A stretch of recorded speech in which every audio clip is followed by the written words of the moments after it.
Shalom semuanya, kembali menyapa Anda di program Bible Everyday. Hari ini kita akan menutup kitab Yunus, yaitu di Yunus pasal yang keempat.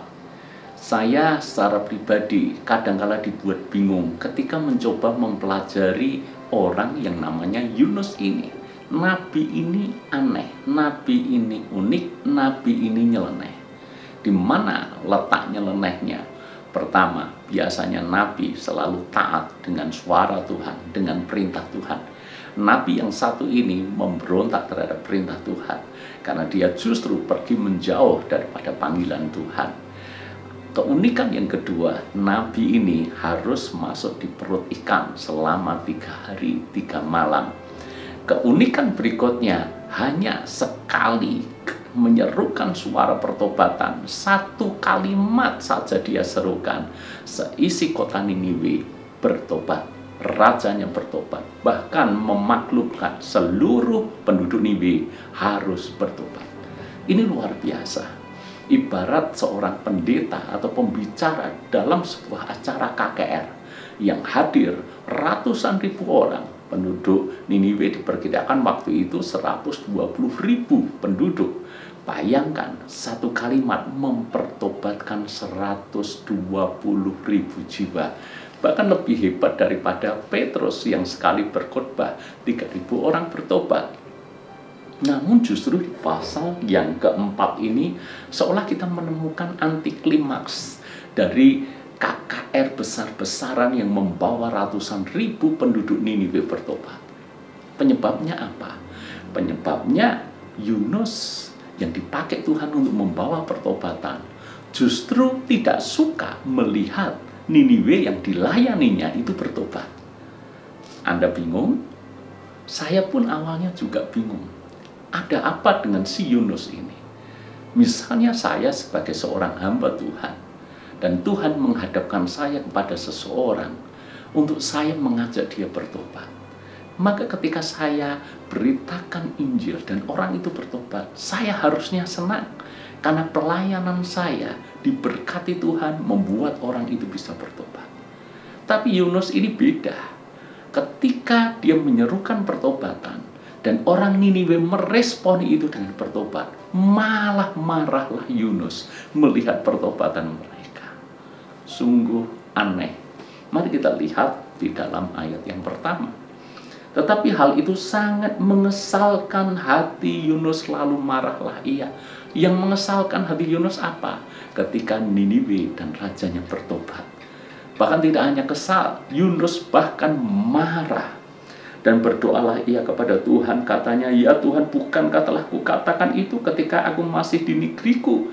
Itulah sebabnya, maka aku dahulu melarikan diri ke Tarsis, sebab aku tahu bahwa Engkaulah Allah yang pengasih dan penyayang, yang panjang sabar dan berlimpah kasih setia, serta menyesal karena malapetaka yang hendak didatangkannya. Malah Yunus menyalahkan Tuhan. Menyalahkan Tuhan dalam hal apa? Kenapa engkau begitu pengasih? Kenapa engkau begitu penyayang? Kenapa engkau begitu panjang sabar? Kenapa engkau berlimpah kasih setia? Padahal Niniwe ini jahat. Kenapa engkau sabar? Engkau melimpahkan pengampunan. Bahkan Tuhan mengasihi dan menyayangi kota yang jahat ini. Yunus marah besar kepada Tuhan. Sampai Tuhan tanya di dalam ayat yang keempat. Tetapi firman Tuhan, layakkah engkau marah? Lalu kemudian Tuhan melakukan sesuatu yang luar biasa untuk memberikan pelajaran kepada Yunus. Ayat yang ke-6, lalu atas penentuan Tuhan Allah, tumbuhlah sebatang pohon jarak melampaui kepala Yunus untuk menaunginya, agar ia terhibur dari kekesalan hatinya.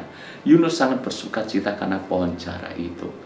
Jadi hati Yunus sedang tidak nyaman, dia marah, dia sebal. Lalu kemudian Tuhan masih sabar dengan Yunus, menghibur Yunus. Lalu kemudian membuat sebatang pohon jarak melampaui kepala Yunus untuk menaunginya, sehingga Yunus bisa berteduh di bawah pohon jarak itu. Ayat 7, tetapi keesokan harinya ketika fajar menyingsing, atas penentuan Allah datanglah seekor ulat yang menggerek pohon jarak itu sehingga layu. Lalu kemudian ketika matahari terbit, Yunus pun kepanasan. Dan ia marah karena apa? Karena ia melihat pohon jara ini sudah layu. Lalu kemudian di dalam ayat yang ke-9, tetapi berfirmanlah Allah kepada Yunus, layakkah engkau marah karena pohon jara itu? Jawabnya, selayaknya aku marah sampai mati. Yunus ini nabi yang lebay menurut saya. Hanya soal remeh-temeh, hanya soal pohon jara. Dia begitu marah dan kecewa. Kenapa pohon jara itu secepat itu mati? Kita tahu karena Tuhan sebetulnya sedang memberikan pelajaran kepada Yunus. Coba dilihat ayat yang ke-10. Lalu Allah berfirman, engkau sayang kepada pohon jara itu yang untuknya sedikit pun engkau tidak berjerih payah dan yang tidak engkau tumbuhkan, yang tumbuh dalam satu malam dan binasa dalam satu malam pula. Bagaimana tidak aku akan sayang kepada Niniwe, kota yang besar itu yang berpenduduk lebih dari 120.000 orang, yang semuanya tak tahu membedakan tangan kanan dari tangan kiri dengan ternaknya yang banyak. Tuhan sampai harus membuat perbandingan. Kalau engkau saja sayang dengan pohon jara yang tidak engkau tumbuhkan, yang tumbuh semalam dan layu semalam, bagaimana mungkin aku tidak menyayangi Niniwe, 120.000 orang yang memang benar jahat, tetapi Tuhan menyayanginya. Ini menjadi pelajaran buat kita. Siapa kita ini? Sehingga kita mengkotak-kotakkan seolah-olah kita yang memilih, ini layak dikasihi, ini tidak layak untuk dikasihi, yang ini layak untuk diinjili supaya bertobat, yang ini terlalu jahat, tidak usahlah dia bertobat. Siapa kita ini? Semua orang, bahkan orang yang paling jahat pun sesungguhnya dikasih oleh Tuhan. Karena bagaimanapun juga mereka adalah manusia, yang artinya diciptakan serupa dan segambar dengan Allah, yang artinya Tuhan punya rencana yang indah atas hidup mereka. Masalah mereka jahat karena dosa, Tuhan tidak pernah menyerah untuk membawa mereka kembali datang kepadanya. Maka di dalam penutup kitab Yunus ini, baiklah kita sama-sama belajar, kasihi jiwa-jiwa, jiwa-jiwa yang terhilang, jiwa-jiwa yang tersesat. Jangan kita memilih mengkotak-kotakkan. Mereka ini terlalu jahat dan tidak layak untuk dikasihi. Kita bukan Tuhan. Kita pun tidak kalah jahat dengan mereka. Yang membedakan hanyalah kita lebih dulu ditangkap oleh Tuhan. Yang membedakan adalah kita yang lebih dulu dijamah dan kita diselamatkan.